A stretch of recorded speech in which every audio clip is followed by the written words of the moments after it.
नमस्कार। SPT news में आपका स्वागत है। पेश आज 3 फरवरी 2026 मंगलवार शाम 7:15 बजे राजस्थान की बड़ी खबरें।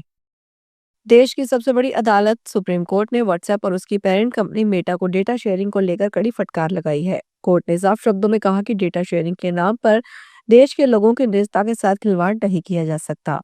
अदालत ने यह स्पष्ट किया है कि नागरिकों की प्राइवेसी सबसे अहम है और किसी भी कंपनी को यह अधिकार नहीं है कि वह यूजर्स को निजी जानकारी दूसरी कंपनियों के साथ बांटे। कोर्ट का रुख इस मामले में काफी सख्त नजर आया है। उदाहरण देते हुए कहा कि सड़क किनारे सब्जी बेचने वाली महिला आपकी टर्म्स और कंडीशंस कैसे समझेगी? क्या कंपनियों को अंदाजा है कि वे किस तरह की जटिल भाषा में शर्तें लिखती है? राजस्थान हाईकोर्ट ने पोक्सो से जुड़े एक मामले को रद्द करते हुए केंद्र सरकार को पोक्सो कानून में रोमियो जूलियट का प्रावधान जोड़ने का सुझाव दिया है। जस्टिस अनिल उपमन की अदालत ने यह आदेश 19 साल के युवक की याचिका पर सुनवाई करते हुए दिए।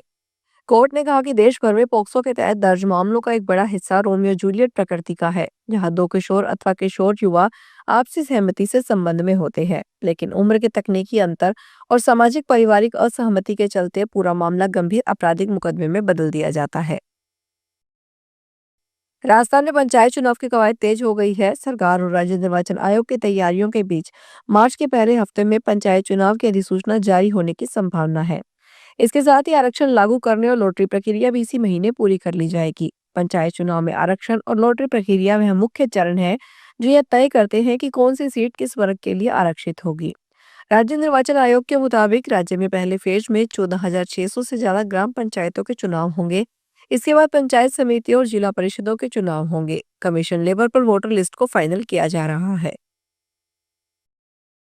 सीकर की SC/ST कोर्ट में 8 साल पुराने फायरिंग मामले में आज गैंगस्टर सुभाष बनूड़ा और उसके साथी सीताराम सेवदा की पेशी हुई।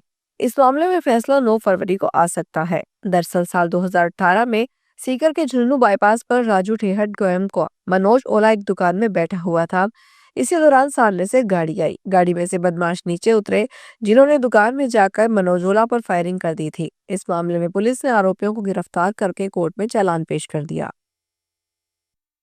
वन्यजीवों के हमले में मौत होने पर अब सरकार 10 लाख रुपए मुआवजा देगी। बाड़ी धौलपुर से भाजपा विधायक जसवंत गुर्जर के सवाल के जवाब में वन मंत्री संजय शर्मा ने कहा, मानव वन्यजीव संघर्ष में होने वाली मौत पर अभी 5 लाख का मुआवजा मिलता है। सरकार अब इसे बढ़ाकर 10 लाख करने जा रही है। इसके लिए नियमों में संशोधन करने की प्रक्रिया चल रही है। केंद्रीय औद्योगिक सुरक्षा बल unit ASC Jaipur international airport की सुरक्षा का जिम्मा संभालने के 26 वर्ष पूर्ण करने जा रहा है। खास बात यह है कि जयपुर एयरपोर्ट देश का पहला एयरपोर्ट था जहां CISF की सुरक्षा व्यवस्था लागू हुई थी। CISF यूनिट ASG जयपुर की ओर से 26वां CISF इंडक्शन डे मनाया गया। जयपुर इंटरनेशनल एयरपोर्ट के टर्मिनल 1 पर सुबह समारोह में पुलिस कमिश्नर सचिन मित्तल मुख्य अतिथि रहे। कार्यक्रम की शुरुआत झंडारोहण से हुई।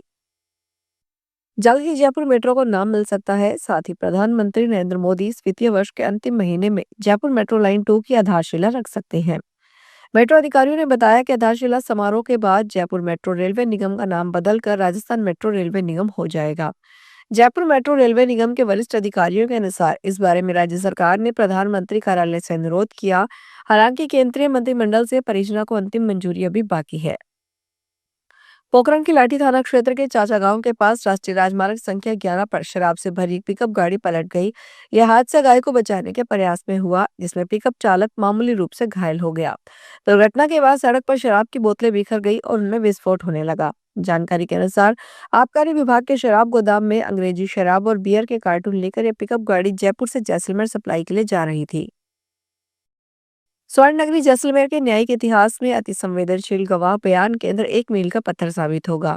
राजस्थान उच्च न्यायालय के न्यायाधिपति और जैसलमेर न्यायिक क्षेत्र के संरक्षक जस्टिस इंद्रजीत सिंह ने जिला न्यायालय परिसर में अति संवेदनशील गवाह बयान केंद्र का लोकार्पण किया। यह केंद्र राजस्थान का पहला ऐसा केंद्र है जिसे सर्वोच्च न्यायालय की गाइडलाइंस और आधुनिक जरूरतों के अनुसार पूरी तरह सुसज्जित किया गया है। इस केंद्र का उद्देश्य गवाहों को एक भय मुक्त और तनाव मुक्त वातावरण प्रदान करना है।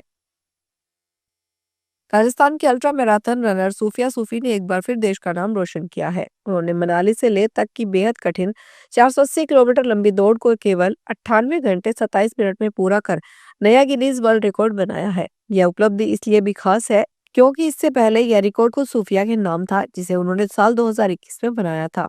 इस बार उन्होंने यह अपना ही रिकॉर्ड तोड़ दिया। साल 2021 में सूफिया सूफी ने इसी रूट पर रिकॉर्ड बनाया था, लेकिन इस बार उन्होंने खुद को चुनौती दी थी। उन्होंने पहले से ज्यादा बेहतर तैयारी की, अपनी फिटनेस पर और ज्यादा ध्यान दिया और मानसिक रूप से खुद को और मजबूत बनाया।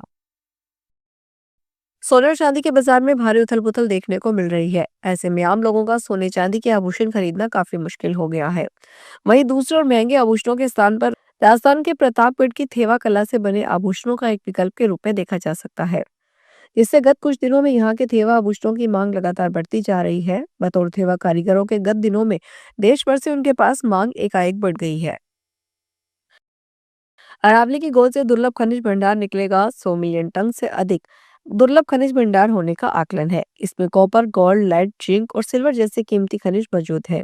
अमरजी क्षेत्र में खनिज खोज और माइनिंग की कवायद शुरू की गई है। हालांकि खनन के दौरान प्रकृति और आस्था सुरक्षित रहेगी।